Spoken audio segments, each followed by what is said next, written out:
टमाटर की सब्जी। सुनीता कुछ सामान पहुंचाने अपने काका की छोटी बेटी के ससुराल आई थी। अरे विमला, ये गोभी मटर की सब्जी में इतने सारे टमाटर मिलाएगी तू? हाँ, दिमाग तो ठीक है ना तेरा? इतना सारा टमाटर, पागल हो गई है क्या? अरे तू नहीं जानती, ये टमाटर जब इस गोभी मटर में पड़ेंगे ना तो इसके स्वाद को 10 गुना बढ़ा देंगे। और ये वाला तरीका मैंने अभी नया नया ही सीखा है। हाँ। लेकिन इतना सारा टमाटर? अरे हाँ पापा, एक बार मेरी ये सब्जी बन जाने दे, तब तू भी देखना मेरी तारीफ करते थकेगी नहीं तू। अच्छा, ऐसी बात है तो ठीक है भाई, फिर हम भी ट्राई कर लेते हैं तुम्हारी ये टमाटर वाली सब्जी। हाँ हाँ। विमला अपनी थोड़ी सी सब्जी में ढेर सारे टमाटर का इस्तेमाल करती है और सब्जी बनाकर तैयार कर लेती है।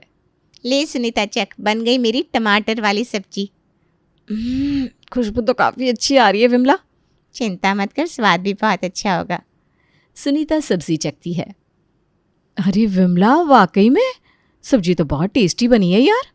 देखा, मैं तुझसे बोल रही थी ना, टमाटर की ये वाली सब्जी बहुत टेस्टी लगती है। लेकिन तू है कि मेरी बात ही नहीं मान रही थी और बस सवाल पर सवाल करे जा रही थी। तेरे सवालों से ना मेरा सर दुख गया था। अरे सॉरी पापा। सॉरी क्यों? तुझे पता है ना मेरी मजाक करने की आदत है। दोनों बहनें बातचीत करती रहती है।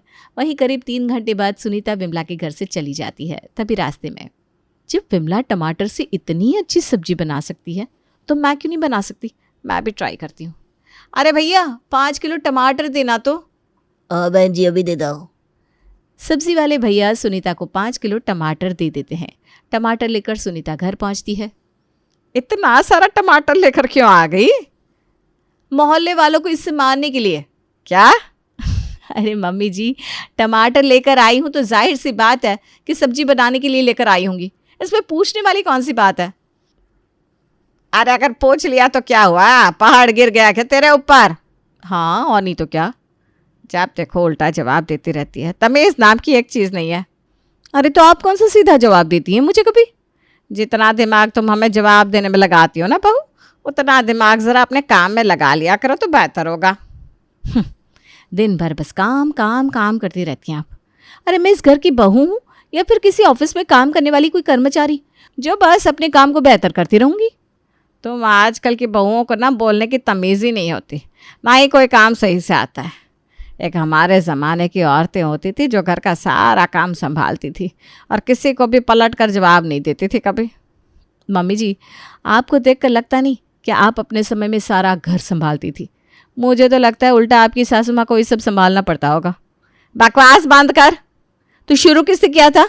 मैं तो चुपचाप टमाटर लेकर किचन में जा रही थी, आप ही ने मुझे टोका। आप हमेशा ऐसा करती है क्योंकि आपको देखना होता है ना मैं क्या लेकर आई हूँ। हाँ तो देखूंगी ही ना। देखिए देखिए, लीजिए लीजिए, आप ही रख लीजिए ये सारे टमाटर। अरे हट जाए यहाँ से। तुम दोनों सास बहू कितना लड़ती हो, तब से सुन रहा हूँ। एक दूसरे को अनाप शनाप बके जा रही हो तुम दोनों। मैं सोच रहा हूँ दोनों में से कोई तो चुप हो जाएगा, लेकिन नहीं, तुम दोनों में से कोई भी चुप होने का नाम नहीं ले रहा। मैं इसकी सास हूँ कि ये मेरी सास है? चुप ऐसे रहना चाहिए ना। बहू, तुम्हें अपनी सासू माँ से ऐसे बात नहीं करनी चाहिए। पापा जी, जब मम्मी जी उल्टा बोले तो बहू को भी जवाब उल्टा ही देना पड़ेगा ना। और मैं तो कोई सीधी सादी भारतीय नारी हूँ नहीं जो अपने साथ गलत होने पर भी चुपचाप बैठ जाऊंगी। मैं आज के ज़माने की भारतीय नारी हूँ जो अपने लिए डट कर बोलना जानती है। बड़ी आई भारतीय नारी। देखो बहू, मैं ये मानता हूँ कि अपने लिए हर किसी को बोलना चाहिए, लेकिन तुम्हें समझना चाहिए कि ये तुम्हारा ससुराल है। ससुराल में खट्टा मीठा तो चलता रहता है। पापा जी, लेकिन यहाँ मीठा तो कुछ है ही नहीं, सब खट्टा ही खट्टा है। तमीज़ से बात कर, वरना अभी के अभी तेरे मायके भेज दूंगी। अरे हाँ हाँ, भेज कर दिखाइए मुझे। प्रतिमा, तुम भी चुप हो जाओ अब। वो छोटी है लेकिन तुम तो बड़ी हो। हाँ हाँ, आप ना बस मुझे ही चुप कराने में लग गए। यही दिन देखना रह गया था। ज़्यादा बोलेंगी तो यही होगा ना। अगले दिन, चलो आज संडे है, सभी लोगों को टमाटर वाली गोभी मटर की सब्जी बनाकर खिलाती हूँ। आज सुनीता सभी के लिए चावल और गोभी मटर की सब्जी बना देती है जिसमें ढेर सारे टमाटर पड़े हुए थे। चलो सब्जी तो रेडी होगी, अब सभी को दे देती हूँ। हे भगवान, बस सबको पसंद आ जाए। सुनीता सभी के लिए खाना परोस देती है। वहीं सुनीता की सासू माँ जैसे ही उस टमाटर वाली सब्जी को देखती है, अरे ये गोभी मटर की सब्जी है या टमाटर की? गोभी मटर तो दिख नहीं रहे, बस टमाटर ही टमाटर दिख रहा है। हाँ बहू, लगता है तुमने सब्जी में टमाटर कुछ ज़्यादा ही डाल दिया है। अब समझ में आया कल ये इतने सारे टमाटर क्यों लेकर आई थी? ये बनाने के लिए लेकर आई थी टमाटर। वाह जी वाह, सारा टमाटर सत्यानाश कर दिया इसने। मम्मी जी आप तो ऐसे कह रही हैं जैसे आपके पैसे लगे हैं इस टमाटर में। अरे मेरे पति के पैसे हैं, आपको क्यों चिंता हो रही है? सुनीता, माँ से सही से बात करो। और माँ, आप भी सुनीता को क्यों टोकती रहती हैं? खाना शुरू तो करिए पहले, फिर बताइएगा। अरे कितनी बार कहा है कि मैं इसकी सास हूं, ना कि ये मेरी सास है। मेरा हक बनता है कि मैं इसकी गलती पर इसे समझाऊं। तो दुनिया की सारी सास अपनी बहू को ऐसी ही बेवजह डांटती रहती है क्या मम्मी जी? भाभी, आपको पता नहीं है कि दुनिया की दूसरी सास कैसी कैसी होती हैं। अगर पता होता तो आप इतना ना बोलती। अरे मेरी माँ तो फिर भी उनसे लाख गुना अच्छी है, लेकिन फिर भी आप मेरी माँ को कोई रिस्पेक्ट नहीं देती। आपको तो बात करने की भी बिल्कुल तमीज़ नहीं है। नाना जी माफ़ करना, लेकिन बात करने की तमीज़ तो आप में भी ना है। मैंने ऐसा क्या किया बताइए? अच्छा दीदी, 11 दिन पहले जब आपको एक महंगी वाली जैकेट चाहिए थी, तब आप विनीत जी से पैसे मांग रही थी। तब विनीत जी ने आपको ये बोला था कि अभी वो आपको ये जैकेट नहीं दिलवा सकते, हाँ उससे थोड़ी कम प्राइस वाली जैकेट दिलवा सकते हैं। और आप मानने को तैयार ही नहीं हो रही थी। आपकी जिद थी, आपको वही जैकेट चाहिए। और इस चक्कर में आपने अपने भैया को क्या क्या बोल दिया था, याद है आपको? या फिर से आपको याद दिलाऊं? सुनीता चुप हो जाओ। मुझे भूख नहीं लग रही, मैं जा रही हूँ। अरे रुक तो बेटा। बेटा ऐसा मत करो, बैठो। सभी के समझाने पर राधा बैठ जाती है। इसके बाद सभी लोग सब्जी चखते हैं। गोभी मटर की टमाटर वाली ये सब्जी कुछ खास नहीं बनी, बस खट्टा खट्टा स्वाद आ रहा है। बहुत भूख लग रही है इसलिए खा रही हूँ। राधा, तू भी ना कितना बोल रही है अब। अरे सही तो कह रही है वो। अरे प्रतिमा, अब जो भी है खा लो, वैसे भी दिन के 2 बज गया। हाँ पापा, मजबूरी में खा रहे हैं हम लोग, और क्या। तो आज गोभी मटर की टमाटर वाली ये सब्जी ठीक ठाक ही बनी थी, इसलिए सब लोग खा भी लेते हैं। वहीं इस बात से सुनीता को ऐसा लगता है कि सभी को उसकी टमाटर की ये सब्जी बहुत पसंद आई है। अब वो हर सब्जी में टमाटर का पेस्ट मिलाने लगी थी। कभी कभी वो सब्जी में टमाटर की प्योरी बनाकर डालती थी, कभी टमाटर लहसुन प्याज को एक साथ मिक्स करके उसका पेस्ट बनाकर डालती। ये लीजिए विनीत जी आपका टिफ़िन, देवर जी ये लीजिए आपका टिफ़िन। आज मैंने बनाई है मटर पनीर और पूरी। अच्छा अच्छा। दोनों भाई अपना टिफ़िन लेकर ऑफिस निकल जाते हैं। अरे देखो तो सही, पनीर की सब्जी में कितना टमाटर मिला हुआ है और सब्जी कितनी लाल लाल दिख रही है। वही तो माँ, हम तो भाभी से परेशान हो गए। इतनी तेज़ भाभी मिली है कि पूछो मत। तभी सुनीता आती है। आप दोनों माँ बेटी घुसुर पुसुर बंद करिए और जल्दी से नाश्ता कर लीजिए। और ननद जी, आधे घंटे में आपका कॉलेज का टाइम हो जाएगा ना, चलिए जल्दी नाश्ता कर लीजिए। भाभी, आपको मेरे कॉलेज की चिंता करने की ज़रूरत नहीं है। और प्लीज़ ये हर सब्जी में इतना सारा टमाटर मिलाना बंद करिए ना। देखो दीदी, आप तो बायोलॉजी के स्टूडेंट है, आपको पता होना चाहिए कि टमाटर से हमें कितने फ़ायदे होते हैं, क्योंकि इसमें विटामिन्स, मिनरल्स और एंटीऑक्सीडेंट्स का अच्छा मिश्रण जो होता है। मुझे सब पता है, आप मेरी टीचर बनने की कोशिश मत करिए। थोड़ी देर बाद राधा अपने कॉलेज के लिए निकल जाती है। क्या हुआ प्रतिमा? अरे वही, सर में दर्द हो रहा है। अच्छा, तो इसलिए आज तुम चुप चुप हो? क्या मतलब है आपका? अब कुछ नहीं। तभी किचन से मिक्सर चलने की आवाज़ आती है। लो, महारानी ने अभी अभी हमें टमाटर वाली मटर पनीर खिलाई है, अब फिर से और टमाटर पीसने में लग गई। कहीं ये हम सबको टमाटर खिला खिला कर मार न डाले। वहीं दूसरी ओर किचन में सुनीता ढेर सारे टमाटर का पेस्ट बना रही थी। चलो 3 दिन के लिए छुट्टी। अब ये मेरा टमाटर पेस्ट 3 दिन तक तो चल ही जाएगा। ये काम तो हो गया। हाँ, अब खाना बनाने की तैयारी कर लो। सुनीता ने डिसाइड किया था कि वो आज टमाटर और शिमला मिर्ची की चटपटी सब्ज़ी बनाएगी, इसलिए वो टमाटर और शिमला मिर्ची की सब्ज़ी बनाने की तैयारियां करने लगती है। अरे विनीत के पापा, मैं तो इस टमाटर की खुशबू से परेशान हो गई हूँ। कोई बात नहीं प्रतिमा, थोड़ा बहू की नई डिश भी खा लेते हैं, उसका मन भी बहल जाएगा। अभी बहू को हर सब्जी में टमाटर डालकर खाने का शौक़ चढ़ा है। तुम चिंता मत करो, उसका ये शौक़ जल्दी ही उतर जाएगा। आप ना हमेशा उसका पक्ष मत लिया करिए। हाँ, मुझे बहुत गुस्सा आता है। कितनी तेज़ औरत है वो, पूछो मत। देखो प्रतिमा, वो तेज़ है ये तो मैं भी मानता हूँ, इसीलिए मैं उसे बीच बीच में समझाता रहता हूँ। अभी उसकी उम्र कम है, वो धीरे धीरे सब समझ जाएगी। इसे यहाँ कुछ और साल बिताने दो। मैंने सुना है कि सुनीता घर की लाडली बेटी है, इसलिए उसका स्वभाव थोड़ा ऐसा है। हाँ हाँ, महारानी है क्या कहीं की? देखो प्रतिमा, 5 महीने पहले तुम्हारी बगल वाली शांति देवी से लड़ाई हुई थी, याद है कि नहीं? तब तुम्हारी बहू ने ही तुम्हारा साथ दिया था। शांति देवी को कैसा मुंह तोड़ जवाब दिया था बहू ने कि उसका मुंह बंद हो गया था। हाँ, पर इसमें कौन सी बड़ी बात हो गई? हे भगवान। अगले दिन, सुनीता आज तुमने मेरे टिफ़िन में क्या पैक किया है? आज मैंने आपके लिए सिंपल सी तुरई की सब्जी और रोटी रखी है, और साथ में सलाद वगैरह भी रख दिया है। और तुमने उसमें ढेर सारे टमाटर भी मिलाए होंगे।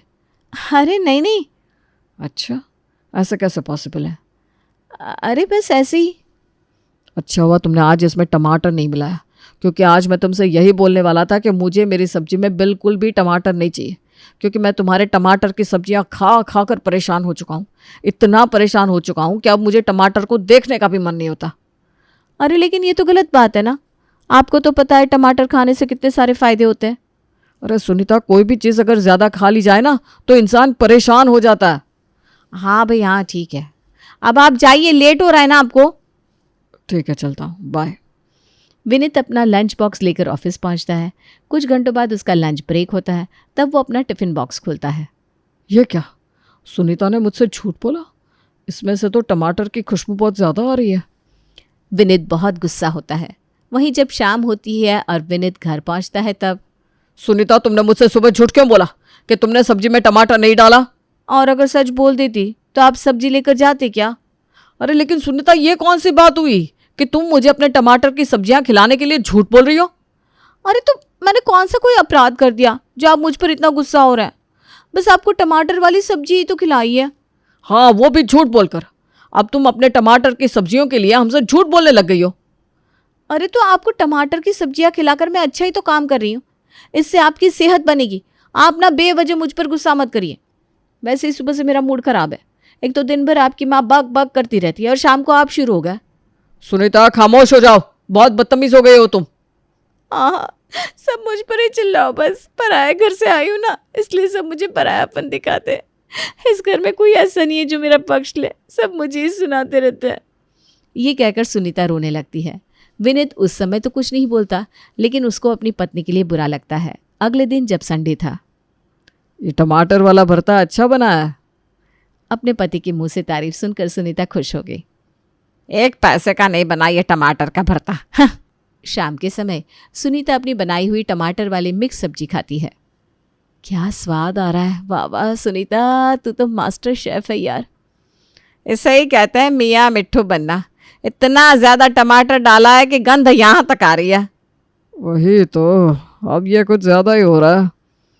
वहीं पहले तो सुनीता टमाटर का घोल करीब 3-4 दिन के लिए बनाकर रखती थी, लेकिन अब सुनीता टमाटर का घोल करीब 7-8 दिन के लिए बनाकर रखने लगी थी, ताकि उसे बार बार टमाटर का पेस्ट ना बनाना पड़े। ऐसे ही दिन गुजरते रहते हैं। तभी एक दिन जब सुनीता की सासू माँ किचन में अचानक से आती है। अरे बहू रुक ज़रा, ये क्या कर रही है तू? इस टमाटर के घोल की सब्जी बनाने जा रही है? अरे इसमें से तो कितनी दुर्गंध आ रही है। अरे माँ जी, कहाँ स्मेल आ रही है? पागल हो गई है क्या तू? अपने आलसीपन के कारण हम सबको बीमार करना चाहती है। छोड़िए, टमाटर का घोल दे मुझे। अरे माँ जी। प्रतिमा देवी अपनी बहू के हाथ से टमाटर की पेस्ट वाली कटोरी छीन लेती है। शाम के टाइम अचानक से सुनीता की ननद को उल्टी होने लगती है। जब उसे डॉक्टर के पास ले जाया जाता है तो पता चलता है कि उसे फूड पॉइजनिंग हो गई है। सभी इस बात से नाराज़ हो जाते हैं और उस दिन सुनीता को खूब सुनाते हैं। वहीं उसके कुछ दिन बाद, अरे अनुराधा, तू यहाँ? हाँ दीदी, मैं आपको सरप्राइज़ देना चाहती थी। अच्छा, ये तो बहुत अच्छा सरप्राइज़ है मेरे लिए। आजा आजा, अंदर आ। हाँ दीदी। अंदर आकर अनुराधा अपनी दीदी के ससुराल वालों से मुलाकात करती है। इसके करीब 1.5 घंटे बाद, दीदी मैं आपको अपने घर ले जाने आई हूँ, आप कुछ दिन के लिए चलो ना मेरे घर। अच्छा ठीक है, मैं शाम को घर वालों से पूछ लेती हूँ। अनुराधा अपनी बहन के घर करीब 10-11 दिन रहती है और उसके बाद अपनी बहन को लेकर अपने घर वापस लौट आती है। अरे बहू, आज गाजर का सूप थोड़ा बना देना। जी सासू माँ। इसके बाद अनुराधा अपनी सासू माँ के लिए गाजर का सूप और गाजर का हलवा बनाती है। शाम को खाने में मटर, गोभी और गाजर की मिक्स सब्जी बनती है। अनुराधा, लगता है तेरे ससुराल वालों को गाजर कुछ ज़्यादा ही पसंद है। हाँ दीदी। लेकिन सुनीता को अभी ये कहाँ पता था कि ये तो बस शुरुआत थी। बात ये थी कि अनुराधा के ससुराल में लगभग सभी की आंखें कमज़ोर थी और सभी को चश्मा चढ़ा हुआ था, इसीलिए सभी लोग गाजर खाना बेहद पसंद करते थे। वहीं रोज़ रोज़ गाजर खाते खाते अनुराधा को भी गाजर खाने की आदत पड़ गई थी, तो अब इसलिए सुनीता को भी हर रोज़ बस गाजर की ही बनी हुई सब्जियां मिलती थी। हे भगवान, ये मैं कहाँ फंस गई। अब मैं यहाँ कुछ बोलूँ तो भी कैसे बोलूँ, अपनी बहन के ससुराल में जो हूँ।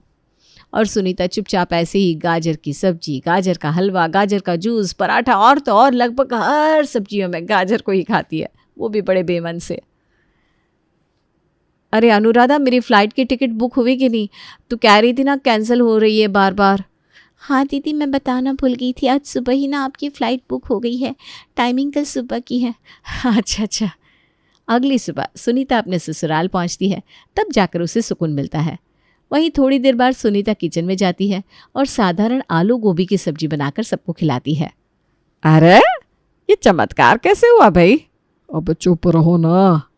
अरे माँ, जैसे भी हुआ हो हमारे लिए तो अच्छा हुआ है ना।